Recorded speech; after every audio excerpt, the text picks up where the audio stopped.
Good evening. I call to order this joint workshop of the Auburn and Lewiston City Councils for November 28th.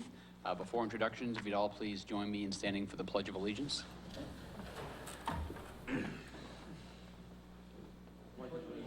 the flag of the United States of America and to the republic for which it stands, one nation, under God, indivisible, with liberty and justice for all.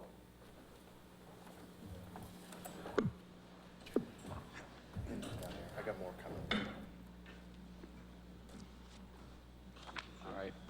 Well, welcome everyone. Since we've all met each other before, we'll dispense with introductions, but for our presentation table, so I'll yield the floor to Chief LeClaire, and you can feel free to provide your presentation on the LA 911 fund balance. Very good. Good evening, Mr. Mayor, Mayor McDonald, Council from Auburn and Lewiston. And first off, I'd like to introduce Drew McKinley, LA 911 IT Director, Tim Hall, our Interim Operations Manager, and with the departure of Phyllis Gamache, resignation in early October, I've taken over as the Interim Director. And hopefully that'll be a quick transition.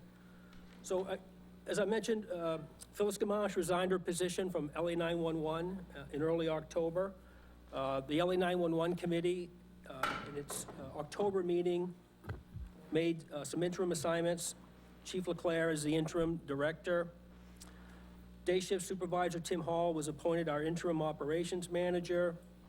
And Drew McKinley is assisting Tim Hall with daily operations. And we hired Katie Gallant to be our LA 911 clerk, and she's also serving as our interim office manager. Regarding the fund balance, as part of the package, I attached a copy of the 6/30/2016 financial statement. And it was provided by Heather Hunter, who serves as our treasurer and also Lewiston's finance director. Real quickly, I'll run through the beginning balance and where we are for an unassigned fund balance. Our beginning balance was $419,570. Our surplus from FY15 was $99,949, leaving us with a fund balance of $519,520. Our encumbrances for some capital projects totaled $63,700. Our reserve for compensated absences totaled $63,050. And fund balance that we used for FY17's budget totaled $65,281, which leaves us an unassigned fund balance of $327,000, $327,485. At the joint meeting in June, there was considerable discussion on the approach the city should take for 911's fund balance. At that time, the treasurer for LA 911 and again, Lewiston's finance director, Heather Hunter, proposed that we target a 10% budget for our contingency amount, and basically recognizing that the cost for replacement equipment runs extremely high when it comes to radios and the technology that we need to run our LA 911 center. Both management staffs for Auburn and Lewiston support this recommendation. And at the present time, if we maintained a 10% contingency balance, that would leave us with a surplus of $113,661 that we could use for other operational offsets or capital projects for the coming year. So it's our recommendation that we target a 10% contingency amount, understanding that in previous years, that amount really wasn't achievable because only recently have we had a fund balance in excess of 10%. In previous years, it's been much lower. I could continue and move on to my capital discussion, or would the council like to have an opportunity to have some questions and answers regarding the fund balance? Are there any questions from either council?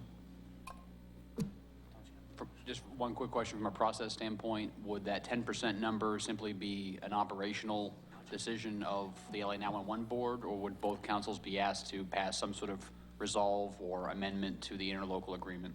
I think it would certainly be fluid year to year, given the fact that we wouldn't have a real handle until we do the audit, what we have available. So we would report that money out, or that amount out, to both managers, and certainly take the opinions of both councils into consideration. Again, we mention a 10% as a target amount, not necessarily a hard and fast, not knowing if we can achieve that each year.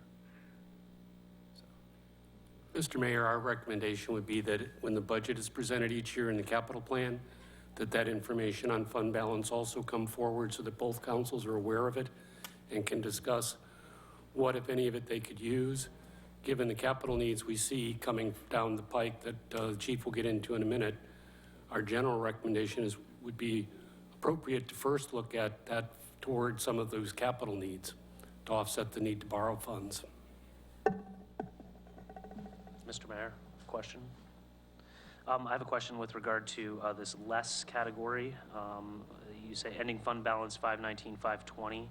Then it says less reserved for encumbrances, less reserved for compensated absences. Yes, sir. Those seem like expenses that would be included in your budgetary assessment. Can you explain why they're, either if they are included, where that would show up, or why they're being deducted now? Compensated absences, to me, seems like something that would be pretty well set as a line item in the budget. So I know Heather is here. I'll let her speak to the compensated absences. The reserves for encumbrances were appropriations made by the committee for larger capital projects. They were specifically 3 projects. The Weber Avenue Tower site on the Lewiston side needed some modifications due to interference issues we were having. And the phone system upgrade was also another project the 911 committee funded from fund balance. And then also some facility improvements to the HVAC. So if Heather could comment or come up and talk about the, can squeeze one more chair up here.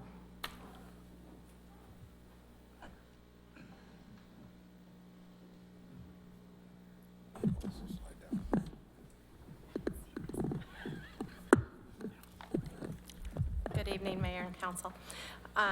From a GAAP accounting standpoint, which is what the 911 has to publish its financial statements, reserve for encumbrances represents commitments to expenditures that have not been incurred yet, but contractually obligated, so we can't recognize them as expenditures at year end. Reserve for compensated absences, those represent balances on the sick leave of those people who are vested in vacation leave. For those employees, if they were to leave the 911 facility, we would need to pay those balances out. We do not include those in a normal operating budget because we don't know when those balances will be paid out, so we just reserve them from unavailable or as unavailable balances at year end. So those aren't included as employment expenses on your operational budget? Nope, because they have not been incurred as of year end. They've only been kind of set aside based upon contractual obligations both to the employees and to the vendors.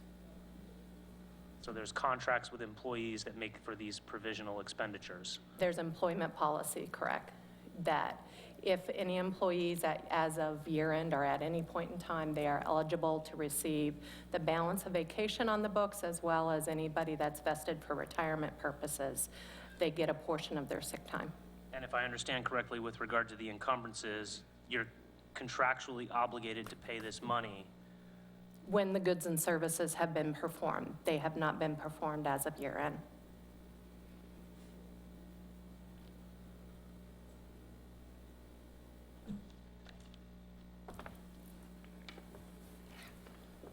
Thank you. So before I talk a little bit about our capital proposal, just wanted to mention that the Weber Avenue filtering solution was, again, one of those very large and very expensive projects, total almost $32,000. It was essentially an emergency repair, and I think that kind of is a reflection on why we feel, a contingency for the LA 911 budget is important. So our IT director, Drew McKinley, and I prepared a capital improvement plan proposal for LA 911. We presented it to the 911 committee in November for their approval, bringing it forward to you this evening. Two major projects for capital. Both will be spread over a number of fiscal years. The LA 911 radio project has 4 major components: improvements needed to the radio receiver transmitter sites for Lewiston and Auburn, replacing communication equipment consoles at the LA 911 center, and replacing or upgrading fixed radio equipment at the center and tower sites, again, due to age and condition. And the 4th component is to determine costs associated with the implementation of a dual-band radio system, VHF frequency for fire, 800 megahertz digital system for police, or maintaining a blended system. And I'll go in a little bit more detail about how we plan to address the implementation as part of a phased-in approach. We're also proposing or requesting capital funding for 911, our virtual server, essentially, which is our data storage, both at 911 and the disaster recovery site here at Auburn Hall. I'll talk first about the virtual server project in the funding year. So we're proposing and requesting funding over 2 fiscal years, FY18 and FY19. Total project cost for FY18 would be $143,000 and split equally between the 2 communities. And then for 2019, $137,000 split equally between the 2 communities. So as I mentioned, this is 100% replacement of our data storage, both at LA 911 and our data recovery site here at Auburn Hall. And that is all that I know about any of the other details associated with the IT side of it. If you had any questions with regard to the project, Drew McKinley, our IT director, is here. So.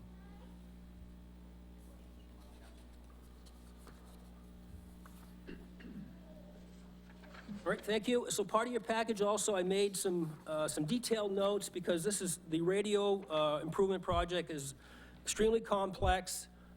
Certainly want to make the council and the city managers as comfortable as possible understanding the different phases of the project, in that it involves, at a minimum, some $5 million, 500 million, here we go, so that would be easy. So a little bit of background, the LA 911 radio project recommendations were drawn from a Tusa consulting firm. That firm was hired through grant funding, and the consulting firm put together a recommendation, or some recommendations and some proposals, which were also presented to you as part of your package. And also with the assistance of our vendor service, Dirigo Wireless. So we certainly took into consideration a second opinion on how best to structure this proposal over a phased-in approach, phasing it in over at least 3 to 4 fiscal years, starting with this year, FY18. So the TUSA studied recommending, addressing as part of a step process, addressing our coverage issues, which is our receive and transmit capabilities, replace the radio dispatch equipment at LA 911, and create an RFP to develop and spec a desired radio system.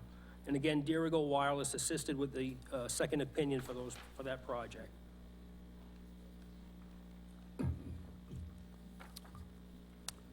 I'll jump down to phase 1 details.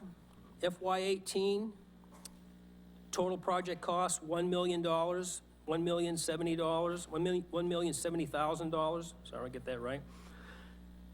The project is listed in priorities. Priority number 1 is the Goff Hill Tower replacement, cost of $675,000. Fiber connectivity associated with the Goff Hill Tower project, $30,000. Remote receiver site in East Lewiston for $225,000. and replacement of the buildings at the Weber Avenue and Montello site that house and protect the radio and PC equipment at those locations. On the next page of the handout, notes for Phase 1, you'll see the detail associated with the tower replacement. It calls for a 180-foot tower, a shelter, concrete pad, antennas, all of the support equipment, generator, a building, and also the replacement or the, not necessarily replacement, but the relocation of the equipment that's currently servicing our public safety agencies to the new sites once the new tower on Goff Hill was done to better provide coverage, which is essentially what both communities, mostly Auburn on the West Auburn side, is suffering from, is just a lack of coverage for public safety agencies. So the new antenna site will, on the Goff Hill site, will certainly go a long way to improve coverage areas for the inner city in Lewiston and Auburn and West Auburn, and the addition of the remote antenna site in East Lewiston will help improve our coverage areas in our outer Old Green Road and Grove Street toward the Sabattown line, where when our units are out there, coverage for the portable radios drops off quickly. The fiber connectivity is intended to provide that direct link from the Goff Hill Tower to LA 911, and in long-range forecast is to help us eliminate our dependence on Fairpoint copper lines, as they're referred to, or connectivity. Is that correct? Yeah, okay. And then, again, as part of Phase 1, the Weber Avenue Montello building replacement would improve current protections and conditions for the radios and PC equipment. In Phase 2, FY19, again, another $1 million, $1,022,000. This phase of the project calls for the replacement of the consoles, 8 full function positions, fixed equipment, base radios, transmitters, receivers, and repeaters, primarily because of the age of the equipment. We expect there'll be some failures, and we need to be prepared to fund their replacement. A microwave system that would provide connectivity, direct connectivity from the Weber Avenue to Goff Hill site, and also the Grace Lawn to Goff Hill site. And also part of Phase 2, we're proposing funding to develop technical specifications and operational requirements for the final phase of the project, which is the replacement of our operating system, the fixed equipment, both at the comm center and at the transmit receive sites, and also equipment for some of the equipment for the public safety responders, like mobile radios and portable radios. So there's certainly a lot built into this project. Working with the committee, working with Drew and Tim, I think, and working with the vendors, we have numerous meetings over these past 6 weeks to pull together a proposal that will get the project going in the right direction. All of the investments that we make will be long-term, they won't be temporary, and so I'm really proud of the work that we've done in the short amount of time, and would look for your proposal, your approval for this proposal to move forward.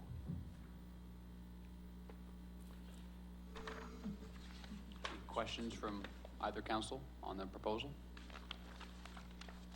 My only, go ahead, Council Walker.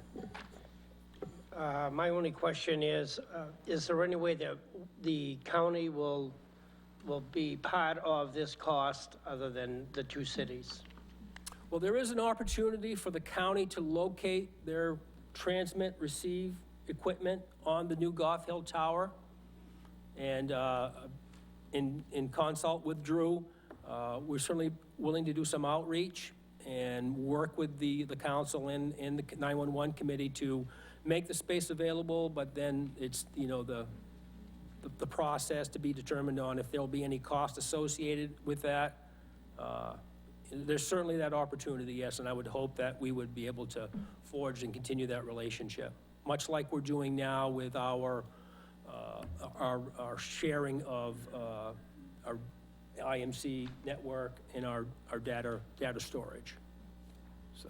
One other question. Do you think there's any chance of any grants coming forward within the next 2 years of this project? I don't see any on the horizon, other than we could certainly maybe apportion part of our Homeland Security funding, but that's a small amount of money in relation to the size of this project. Thank you. I appreciate the proposal. I'm not sure anyone in this room would, and our folks that work for our public safety agencies would all agree that there's a need to upgrade the equipment. We don't want to leave folks in dead spots out in either city. But I'm assuming if the management of both cities is bringing this forward, it means that both cities are now comfortable funding a Lewiston Auburn 911 system and continuing that our property taxpayers would subsidize the county system. That we see no resolution, and that we're resigned to the fact that we will subsidize county dispatch services and fully fund a modern LA system. This isn't a slight at you folks, but the county has to be a willing negotiator. I think it's important to put on the table that we're going to invest in modernizing our system, but the county system, even if they have contracts, is not funding the real cost of that system. I think we all understand the concern and share it. I think that's something that people have worked on in both Lewiston and Auburn, talking to the county for probably well over 10 years. And unfortunately, throughout that whole period, we've never been able to come with any kind of reasonable solution. So I don't anticipate a solution to that problem coming about in the period of time that we need to take action to ensure we have a workable radio and communication system. Yeah, during the presentation of the LCIP from Lewiston, replacement of the existing system, there's a statement here that it will ensure the basic communication system of mobile and portable radios will continue to operate reliably and safely, serving both the responders and the communities. And I'm wondering if there's, if we do implement as suggested, is it the opinion of your committee and the panel here that that will be met? And I think that's the concern I have, is that we need consistent and reliable service. This is a really important part of our public safety program, so. Well, I certainly believe that the process we're going to use with regard to seeking professional opinion and not piecemealing this project together on our own, and that was part of this, the initial step in hiring a consultant to provide us with some opinions and some options on how to move forward so that we could phase in the project rather than simply come before you and say that we needed, a block amount of money. So again, the consultant in the report focused on those 3 steps, and we reached out to our vendor, Dirigo Wireless, who's our repair service, very well respected. They support many large communities, Westbrook, Portland, South Portland. They're in agreement that the first step, one of the easiest things for us to do to improve our situation, is to address our coverage areas. So, and those coverage areas, those transmission receive sites will function regardless what we do going forward for our radio system. So I believe that first steps were on solid ground, making the investment in the new tower, in the additional tower sites, and step 2, or phase 2, focusing on the replacement of the console equipment. Again, is fixed equipment that can be used going forward regardless of what system we end up with, and enlisting that professional assistance, a consultant, again, a professional opinion, to help us design and purchase equipment that will be compatible and function going forward for, again, we're toward the end of life of our current system, which was 15 to 20 years, and that's what we're looking forward to presenting, the councils with, is a capital project, an investment in equipment that will provide us with 15+ years of life. Councilor Gilbert? I'd just like to make a comment. I took Phyllis up on the invitation to go down and tour the 911 system under the fire station. And I happened to be lucky enough to be there when 2 calls came in, one for a baby that was like being delivered in the home, and Also, another, it was an accident, I believe, and I don't think that I realized the value of it till I actually went there and saw it, and what a wonderful system it is, and we're all very fortunate to have it here in Androscoggin County. You do wonderful work. I was there, I saw you all in action. It was super, thank you. It's a great system. That's it. Any other questions? Mr. Titus? Oh, there goes Leroy. Question on this. As I understand it, it's a bonding process, or the city's bond, their share of this That would be ongoing correct. project? So the finance people with the checkbook are right behind you. Yes, but I'm pretty sure I'm understanding that correctly. Yes. So we'd be looking at as 50/50 is what the share is, $2.5 million bond by the time we're done with your project, Correct.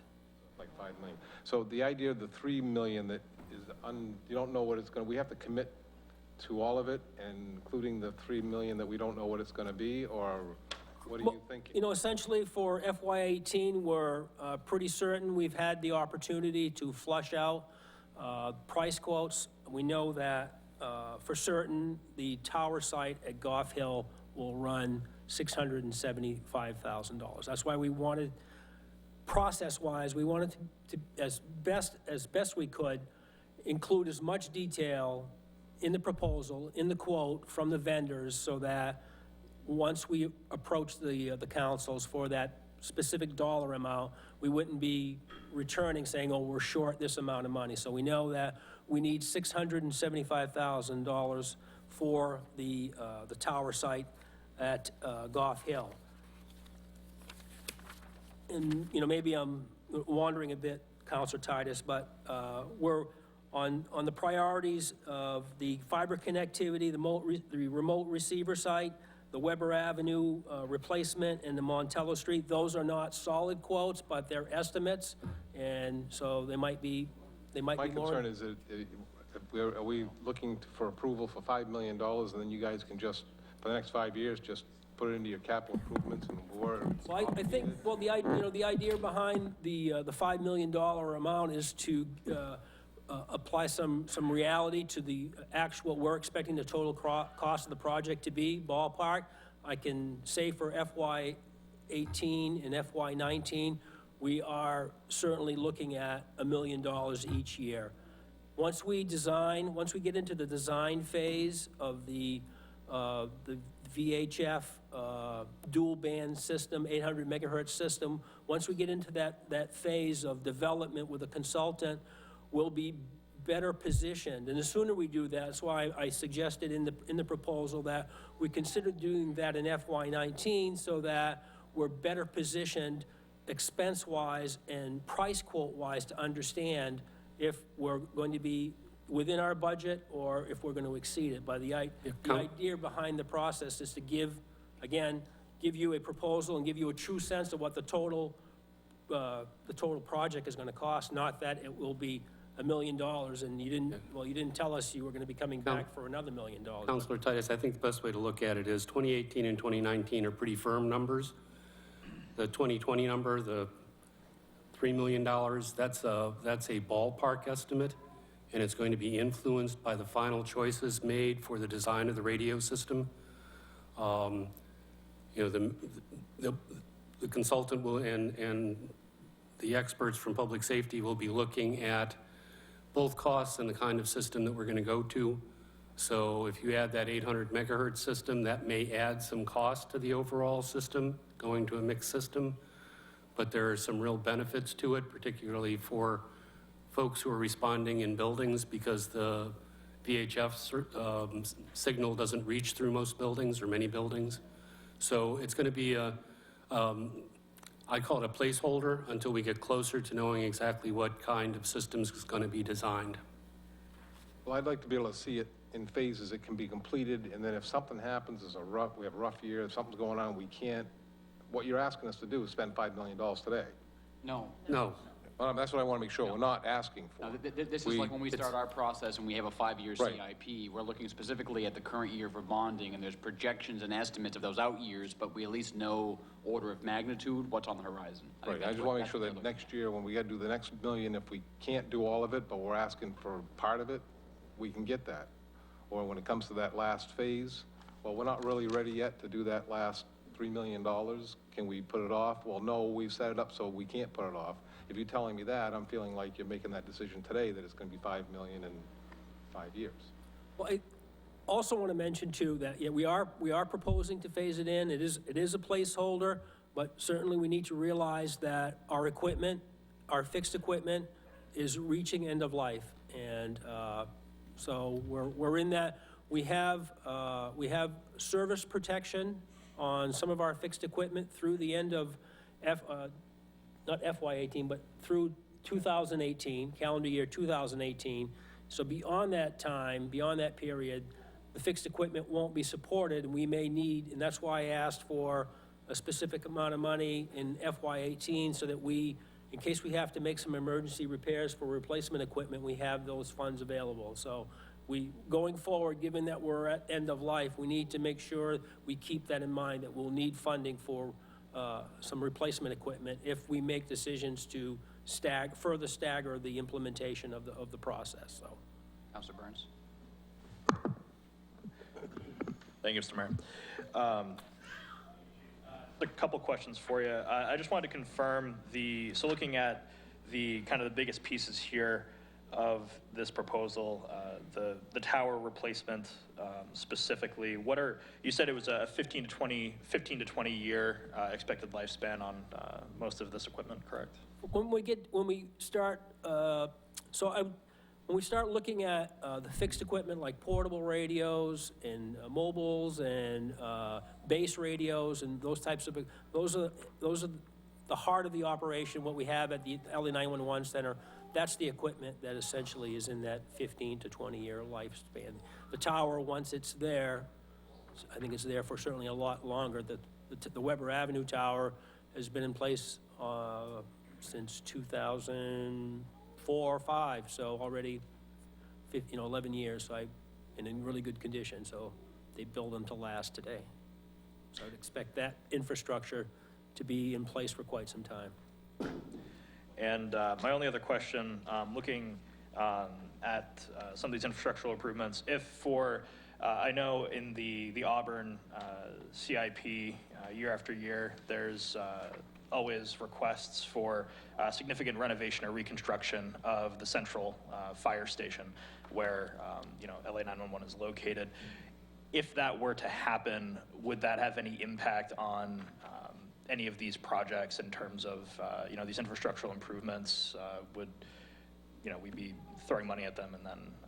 Well, the equipment that we're purchasing can be moved to other locations, so, but then what's not included are any expenses associated with relocation. Sure.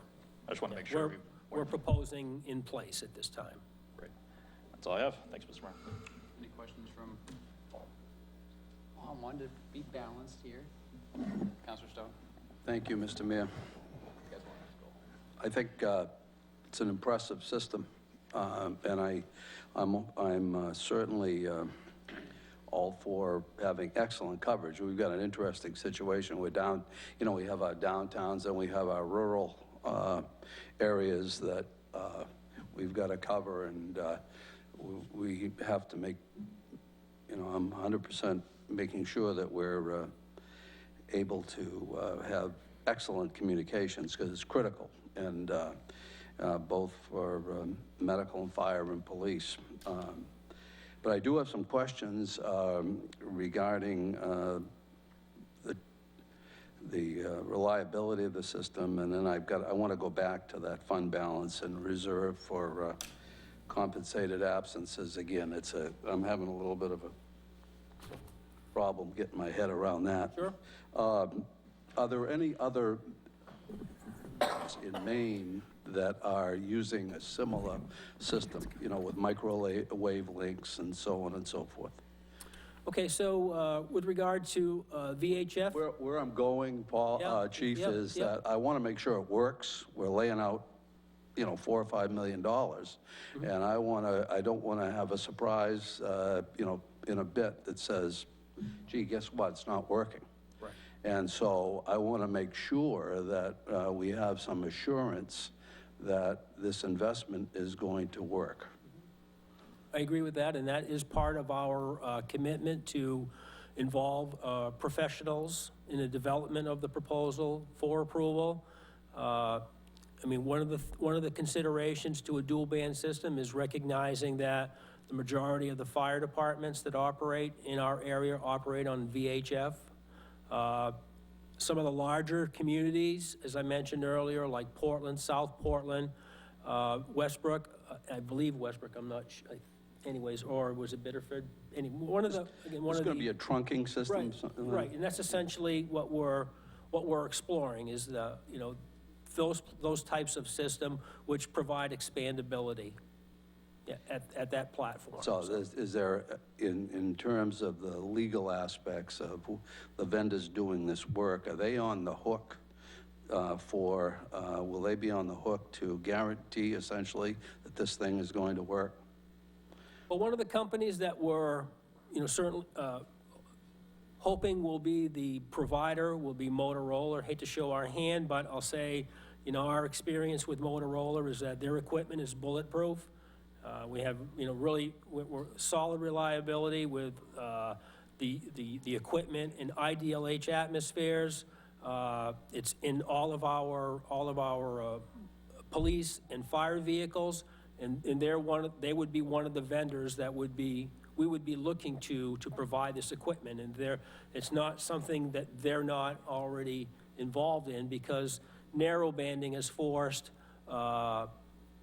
public safety, emergency communications onto another platform. So essentially, technology is pushing us in that way, and we need to, consider it as best options going forward, because at some point, we'll certainly, I suspect that, and again, not necessarily maybe in a year or two, but at some point, we should be operating on those platforms. Just want to make sure that both cities are protected to the max in terms of making sure that the vendors can perform. And I don't know what you can do to write into the specs, but we should have some protection to make sure we're not sitting here with a $5 million system that doesn't work. So Heather could probably add a little bit speak a little bit more about performance bonds and when they apply and when they don't, possibly. Thank you.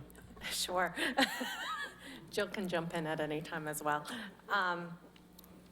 With technology, it's a little bit different, though, obviously, and in this particular case, given the radio frequencies and so forth, we rely on the professionals to do the studies and then provide us with options to go through. I think the chief has gone through and met with both providers, or both consultants, regarding the plan that the phased-in approach that he's recommending. As far as contracts go, we would put in the normal liability clauses and so forth, performance base.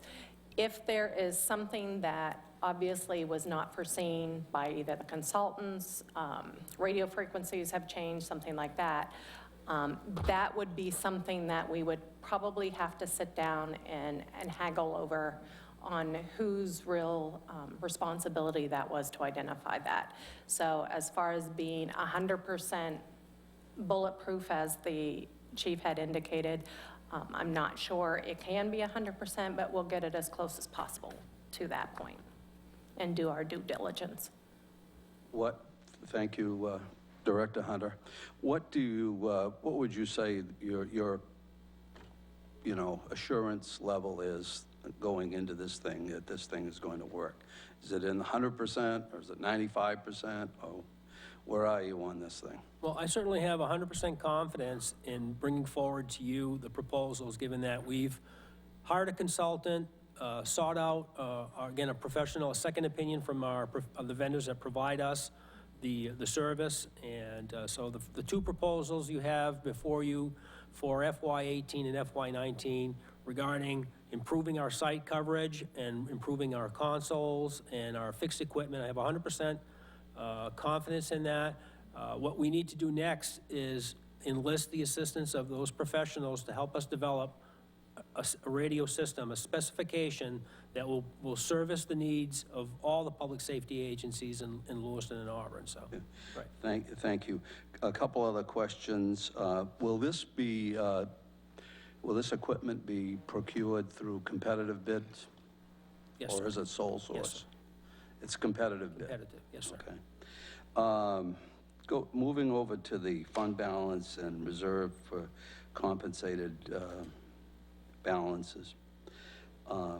Why aren't we taking the approach of planning for contingencies with a budgeted contingency amount rather than a fund balance approach? I'll let Heather speak to that certainly, because I think it involves both. I think our practice is, I think we're following our practice, but certainly there are some accounting rules, guidelines, best practices that might be applicable. Counselor Stone, I can appreciate the question. I guess there's two rules of thumb. One is to essentially drain your fund balance for any amounts that are not assigned in this particular case, like we have listed there, and take it down to zero, but each budgetary cycle budget a contingency as you had indicated. Historically, from the 911 operation side of things, we have not elected to do that. We've elected to our earmark a portion of fund balance for contingency. No one rule is 100% correct or foolproof. You tend to, if you have a contingency line item in times where you have very restrictive budgets and curtailment is needed, those line items typically are the first to go because they don't represent any hard, steadfast cost. Therefore, they're the first on the chopping block, which is why most organizations tend to like to see a fund balance instead. Rating agencies tend to like an unassigned fund balance and have a fund balance policy. I know both municipalities, from a general fund standpoint, operate with a general fund balance and what our undesignated unassigned is.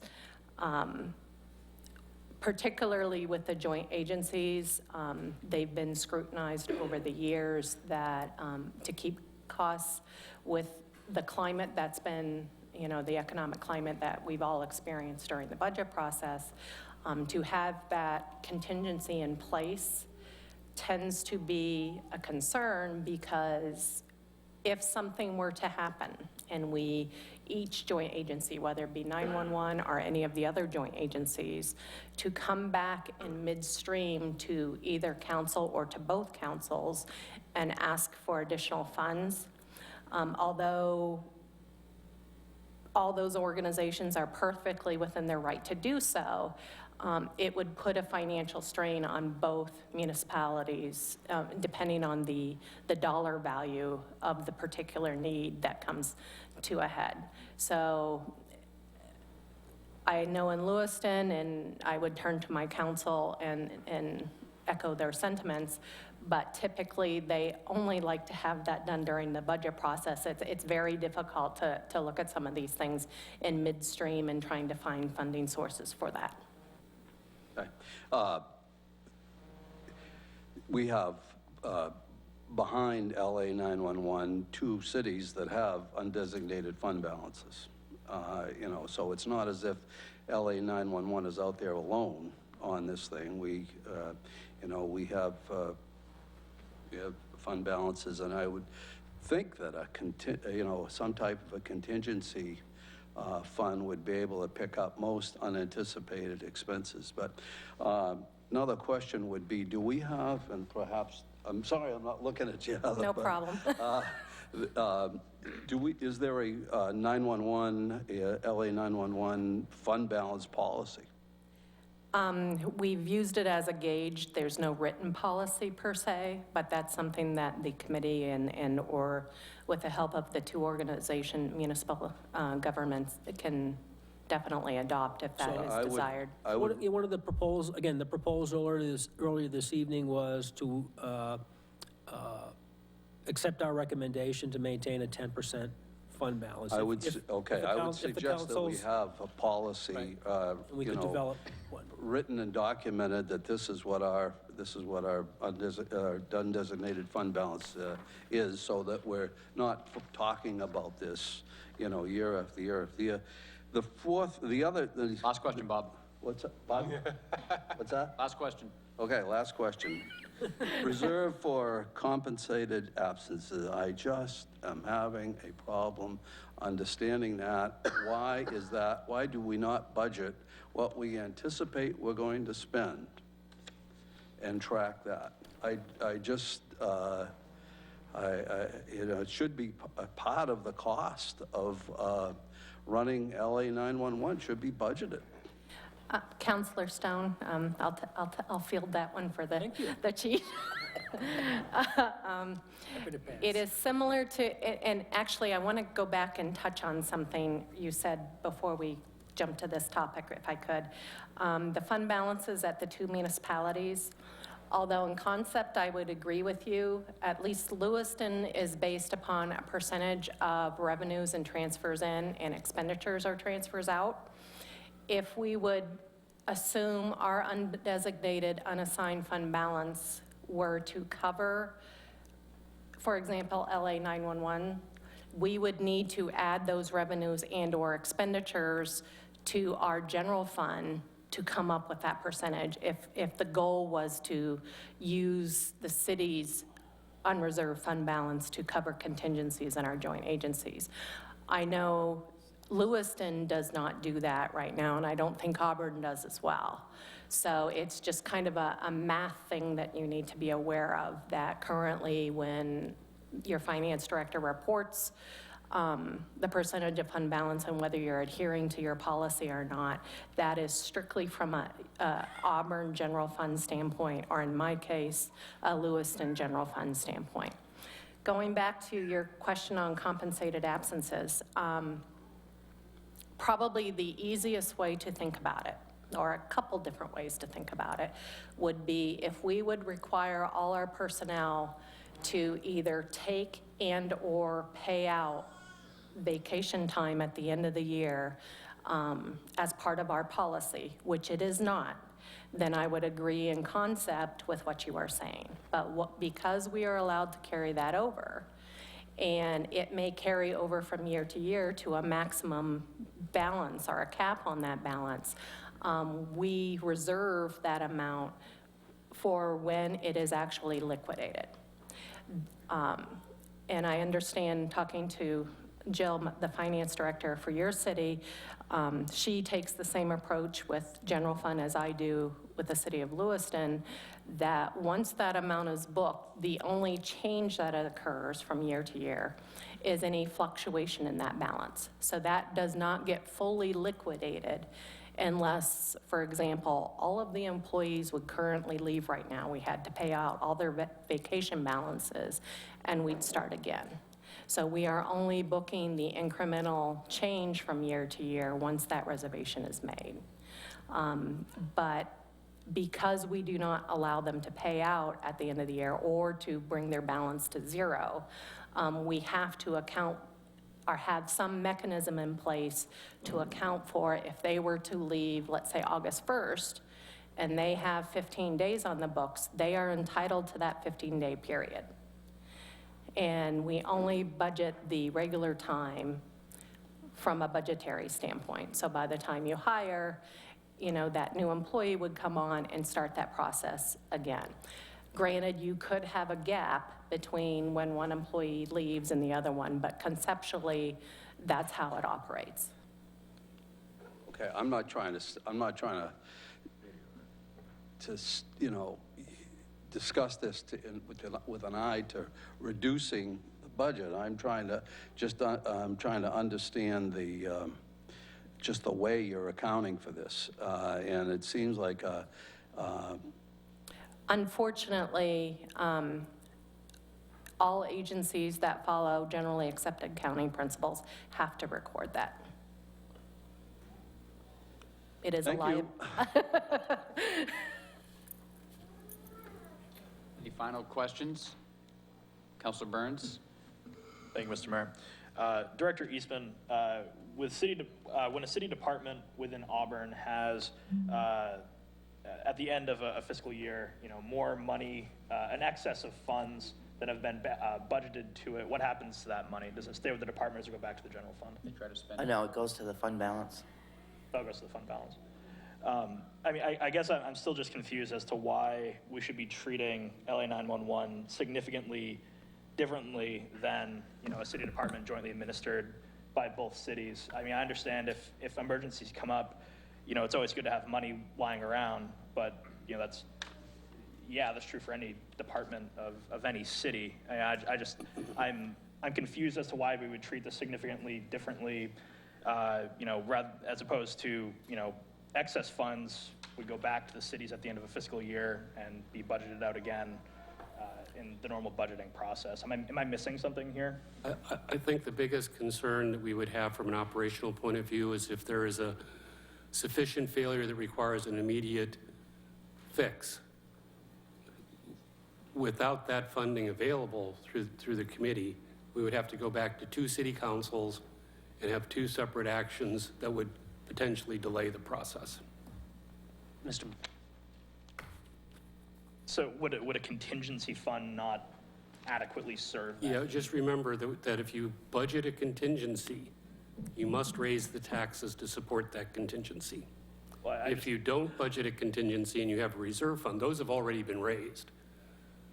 And it's been my experience, every community I've ever served, every time there's been a budget crisis, the contingency fund goes away. City of Lewiston has no contingency fund, 0, and has had no contingency fund since 2011, when it was eliminated as a result of the recession.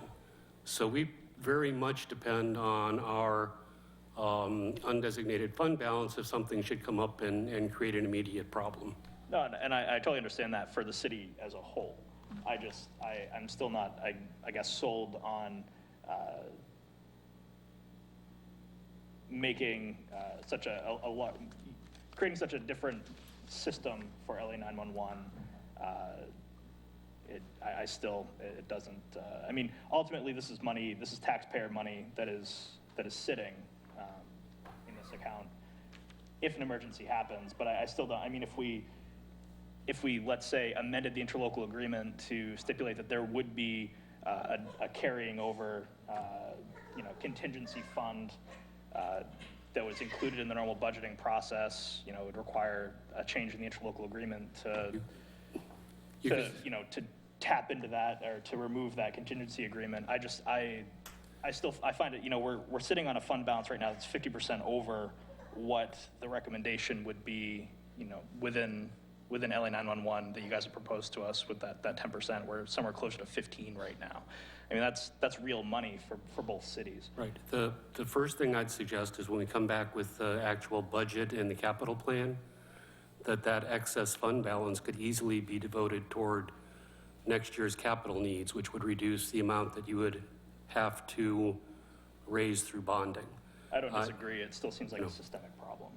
The other thing, I mean, you could easily, if you wanted to, you could annually budget a contingency fund that you would roll over automatically. It just becomes a budgeted, undesignated fund balance. But I guess my biggest concern is, if we have a bunch of money that is carrying over year that both cities have kicked into LA 911 with the assumption that it was going to be used for something, rather than having that money just sit in an account within LA 911, I feel like it would make more sense to, give those funds back over to the cities if they aren't being utilized. You could certainly consider annually budgeting it. I will just repeat that if that money is sitting in the annual budget, there's an automatic thought that it can be reduced. So instead of, if it was $250,000, you get into a budget crisis like we faced in 2011, 2010, it's easy to cut that $250,000.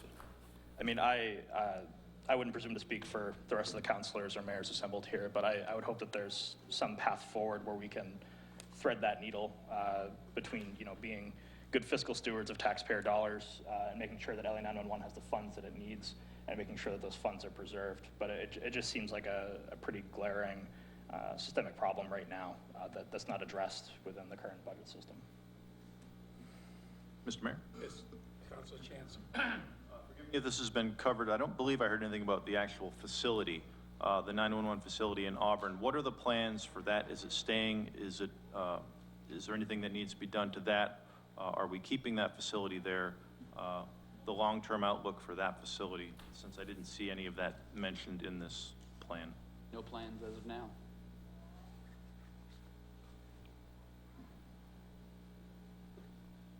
Could milk that a little more? Chief These Kroll. guys are going on for 45 minutes. Chief and we- Kroll has designs on a $25 million Taj Mahal. Oh, okay.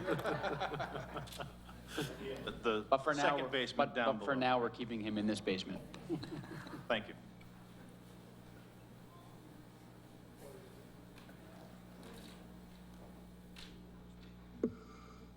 All right, seeing nothing else, we'll continue the workshop adjourned. Thank you very much. Appreciate your attention. Thank you. Yeah. Bob's 20-minute filibuster. Is he ever going to stop?